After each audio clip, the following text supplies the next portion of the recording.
Hello EU4 players, my name's Riemann, and today I want to talk about two new features we just got in the Cradle of Civilization expansion. They are Army Drilling and Professionalism. These new systems are intrinsically linked to one another and provide significant military bonuses in exchange for a large investment of time and resources. They were more or less intended to be an indirect nerf to mercenaries, but their impact goes far beyond that. In this video, I'll break down what they do, how to use them in clever ways, and answer the question of whether they are strategically worthwhile. I'll also discuss how these new systems ripple out to change game balance in other areas like force limit and idea group selection. First up, we have Army Drilling.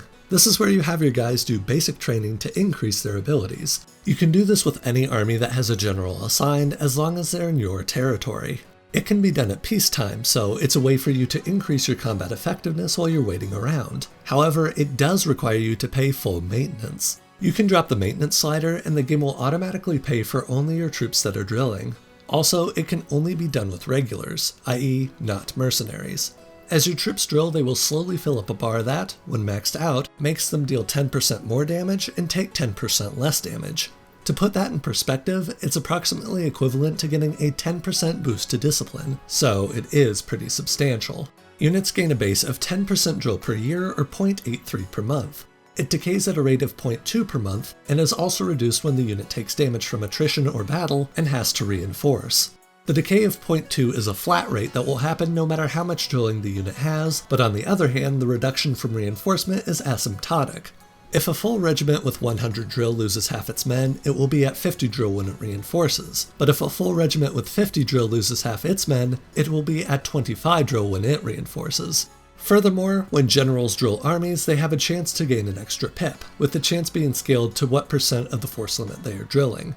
Finally, drilling armies builds up your professionalism, which is what sews the two systems together. But before I talk about professionalism in depth, I want to do a thought experiment. Let's pretend drilling gave no professionalism at all, and analyze it on its own merits. Under these circumstances, would drilling be worthwhile in a normal campaign?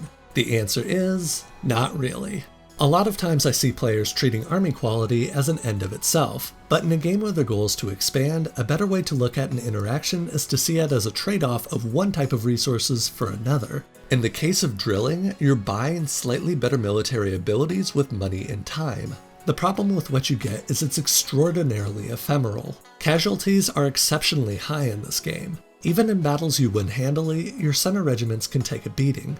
Then when you add in sieging, which has a base attrition of 1% and which can last for many months or even full years, and before you know it, the vast majority of your drilling has melted away like ice cream on a hot summer day. Any appreciable amount you have is gone after the first fight or two, and in EU4, important wars aren't decided by single battles outside of the very earliest conflicts. A nation with any sort of strategic depth will be able to smash armies at you again and again until you fully siege all their forts, since shattered retreats give armies ridiculous resilience in this game. Drilling, without professionalism involved, simply doesn't justify its cost. At the start of the game, the big cost is money, as troops are very expensive and being forced to keep them at full maintenance during peacetime adds up quickly. And although you might not feel it, all those lost ducats almost certainly impact your strategic plans by forcing you to delay wars or fight suboptimal targets that just happen to have lots of money on hand that you can steal. Eventually though, money stops being an issue since the AI building improvements have created much more cash flowing around in the late game. At that point, especially once absolutism hits, the big resource cost is time. You either want your troops shooting at enemy soldiers, shooting at rebels, or moving into a new position so they can better shoot at enemy soldiers or rebels. This might not be true of all your armies all the time, but it should at least be true of the few stacks you have generals assigned to. You have better things to do with your time than chasing after short-term bonuses, because at that point your numerical superiority should more than compensate for what you're missing out on. The usefulness of drilling, when it's considered as a self-contained system, is limited to multiplayer or campaigns where role-playing is a bigger concern than efficient expansion. This could be for rich nations or those shooting for super soldiers like Prussia who can stack damage reduction with its age ability for an interesting combo, as long as they have significant pauses between wars where there's nothing better to do. Then, the troop quality and occasional general pip increases can be worth it. I did try to experiment with micromanaging drilling to see if I could scrape any use out of it that way, but you can't drill in enemy territory, so for example, you can't just do it if you're waiting on a siege, and the morale drain it causes is just overall a recipe for getting stack wiped if you're not paying attention. So not a lot of luck there. But now I want to open up the analysis and consider the fact that drilling gives professionalism. With that, drilling can actually become worth it, because, as I'll explain in a bit, professionalism is powerful in a few interesting ways. But first, just so we're all on the same page, I want to run through what it actually provides. It, like drilling, ranges on a scale from 0 to 100 with bonuses to damage and siege ability that go up linearly. It also has bonuses to mercenary cost and availability that scale downwards from 0 to 50. So for the most part, it seems like you'd always want to shoot for one of the ends of this seesaw. Either you'd want as much professionalism as you can to get the bonuses on the high side, or you'd want to mark up as much as possible to get the bonuses on the low side. There are also some particular bonuses that you get when you cross every 20% threshold that I'll talk about in a bit. The big difference with professionalism compared to drilling, though, is that it's for your entire country, to all your troops. It even applies to the mercenaries you hire, strangely enough. It also doesn't just go down over time. Instead, its value is dictated by the following actions. It goes up by 1 per year if your entire force limit is drilling. It goes up by 1 every time you recruit a general. It goes down by 0.15 each time you recruit a mercenary, but does not go down for reinforcing depleted merc regiments. And it goes down by 5 when you press the Slacken Recruitment Standards button that gives you a burst of manpower. Finally, there are several events that can change it as well. The bonuses professionalism gives you are definitely worth shooting for if you can afford to. The 10% damage boost to both phases is akin to 10% combat ability for infantry, cavalry, and artillery, which is fairly significant. But the real prize is that siege ability. Siege ability is way too rare in EU4 compared to defensiveness, and with how much the AI loves to spam level 8 forts, you shouldn't underestimate the power of shaving 6 days off every siege tick. It's very nice to have, and is one of the primary reasons why professionalism is strong. Beyond this, there are the bonuses you get at every 20% threshold. The first one you get is the ability to create a supply depot for a small cost of military points that increases supply in the area by 50%. It lasts for 2 years or until an enemy occupies the province. It should be noted that the increase applies to the base level of supply in the province, so it doesn't boost the gains you get from technology. As for how useful it is, well, reducing attrition is great and all, but I really don't get how this is all that helpful. Sieging down enemy forts gives you a base attrition rate of 1% that this wouldn't help with. Maybe it can be used during peacetime to attach more units to a general to drill them, but it only lasts for 2 years. My guess is that this is something for multiplayer where people might have giant armies standing off against each other in nearby provinces. I really don't know. The next bonus you get at 40 professionalism is the ability to refill the garrison of a fort. Okay, this has to be something for multiplayer because really, when would this be useful in single player? Maybe if I get a lucky siege success and an unstoppable enemy doomstack is bearing down on me, and it's less than a month away, and I'm somehow sure they'll assault the fort and not chase down my army. I don't know, maybe? But the chances of that happening are so incredibly rare, and the fact this uses your actual manpower instead of the magical automatic garrison manpower that appears from nowhere means this is very niche. Then we get to the 60% threshold that makes it so disbanded units are returned to the manpower pool. It's pretty easy to see this can come in handy in a few places. The first place would be when you're redesigning your army from early game to late game. Your composition will change from more infantry and cavalry to focusing on artillery.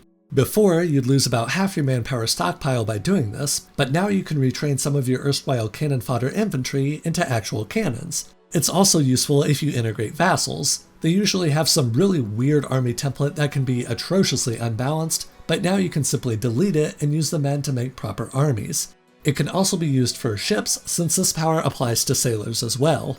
If you're short on sailors but long on ports, you can choose not to hit the upgrade ships button because that forces you to resupply all your boats with sailors. Instead, just delete all your ships so the sailors are returned to the pool and just build the ships manually. The amount of ducats you'll spend is the same either way, so this can help you conserve some resources if you have time to spare. Next, as a more specialized example, you can delete any nation-specific men you can make, like Manchu banners or Ottoman janissaries. The best would be to do it with Russian Streltsy, which start at full strength and cost no military points. Just raise them and delete them for a sizable burst of manpower. Then comes the 80% threshold, which is straightforward, but is probably the strongest bonus you'll get. Generals are now half off, costing only 25 military points. The real power of this lies in the fact that generals give you 1% professionalism. One way you could use this would be to just roll a general for each 7 mercenaries you hire to keep professionalism stable. But the way I like to use it is with the slacken manpower button. For 5 professionalism, or 125 military points worth of generals, you get 2 years of manpower. This can be done with no cooldown, and, depending on your manpower recovery modifiers, this can be from 25 to 33% of your entire manpower pool. Being able to completely refill your manpower on a whim for as little as 375 to 500 military points is insanely strong, and it becomes even stronger when you consider that you've rolled a bunch of generals, so you can just cherry pick the good ones and delete the rest. Since military points are more readily available than the other 2 types, this is a great tool that can be used to get you out of sticky situations. In fact, you can even use it to go mercenary free in the latter half of the game. That's something I never do before, but this trick makes it actually viable. I'm not sure if this trick is overpowered per se, since money is more plentiful now for you to buy troops with, but it at least gives those mercenaries a run for their ducats. Finally, there's the 100% threshold where you get 2 bonuses. The first is that the drilling rate of your soldiers doubles, which isn't that helpful since drilling without professionalism gain is, as I said, pretty mediocre. The other bonus is that reserves take 50% less morale damage and EU4 is a game that's certainly guilty of having bonuses that are hard to tell how good they actually are. It can sometimes feel like it's a giant simulation where nations compete to see who can have the biggest modifiers that modify modifications of modified modifiers, but God help me if this is not the most esoteric bonus I've ever seen in this game. So, regiments take 0.015 morale damage every day they're in battle as a baseline on top of morale damage from casualties. I modded the game here so units do no damage and you can see their morale is still dropping. I have no idea why this is a thing, but it is, and it also applies to reserves. Reserves in EU4 are units that are in a battle but which aren't actually shooting at the enemy because of combat width. You could dump 1,000,000 men into a battle, but the amount that would participate at any one time would be limited by the combat width, and everybody else would be reserves. And so this bonus makes those reserves go from taking 0.015 morale damage per day to 0.0075 morale damage per day. This is very tiny, since reserves only really become a thing in the late game, and at that point morale is so high anyways that tiny amounts become negligible. I set up an experiment here where I had 2 reasonably large armies face off against each other. I had them exactly the same in almost every regard. If you want to see the full details of this experiment, I'll have a little text box on screen that goes more in depth. There were only 2 differences between the sides. The first is that the attacking side had the half morale damage to reserves ability, and the second was an irregularity I couldn't iron out where the defending side did a minuscule extra amount of damage in the 1 phase after reserves were being swapped in. The extra damage was very tiny, as in it only amounted to 120 extra casualties in a battle involving over 250,000 men. As I show the battle unfolding, you can see the attacking side does start to get a microscopic morale advantage, but it turns out those few extra casualties outweigh the bonus and the attacking army is defeated. And anyways, if morale damage was a big concern, you could just throw in reserves when they're actually needed so they take 0 morale damage in the meantime. Because this bonus is so small, I usually ignore it and have my professionalism floating somewhere between 95 to 99 so I don't waste gain from generals or events. Now for the final part of this video, I want to talk about how professionalism and drilling have altered game balance. I used to take quantity ideas all the time, but now they're more of a double-edged sword. They raise your force limit more than they lower the cost of getting more troops, and since professionalism gain is predicated on what percent of your force limit you have drilling, it can actually be a bad thing to have too much of it. Instead, my early game go-to military group has been defensive. Not only does it circumvent early game force limit issues, it also has +1 army tradition, and since rolling for generals is really powerful, and the variance of general pips increases as army tradition rises, it's a pretty good deal all around. Now, speaking to mercenary usage, it's not extinct by any means. You can still do the old strat of spamming them everywhere to get the bonuses of low professionalism. But if you want to go for high professionalism, I've had the best luck investing in a couple mercs as a core to reduce manpower drain in the early game. Since you only lose professionalism on hiring them, and since you're a small nation anyways, you really only have to give up 2 or 3% of your professionalism to drastically curtail manpower shortages. A few mercs go a long ways. As long as you don't treat mercenaries as a panic button that you frantically mash whenever something goes wrong, professionalism is reasonably non-intrusive to a crew in the early game through selective drilling and by events that pop up every once in a while. Drilling and professionalism have shaken up military quality in EU4. Drilling in of itself is only situationally useful. Perhaps Paradox will buff it so it lasts longer, or maybe they want it to be like this. Regardless, if your goal is expansion, you should see the ephemeral bonuses drilling provides as extra gravy on top of the turkey that is professionalism gain. Professionalism itself is quite powerful from the siege ability, and since the slackened recruitment standards means that professionalism bar acts like a giant manpower reserve, this reserve becomes especially cheap to tap into when you get half-price generals. That's been my take so far. It'll be interesting to see what balancing changes Paradox makes to the systems, and what other strategies people come up with. For now, my name's Riemann, and until next time, thanks for watching.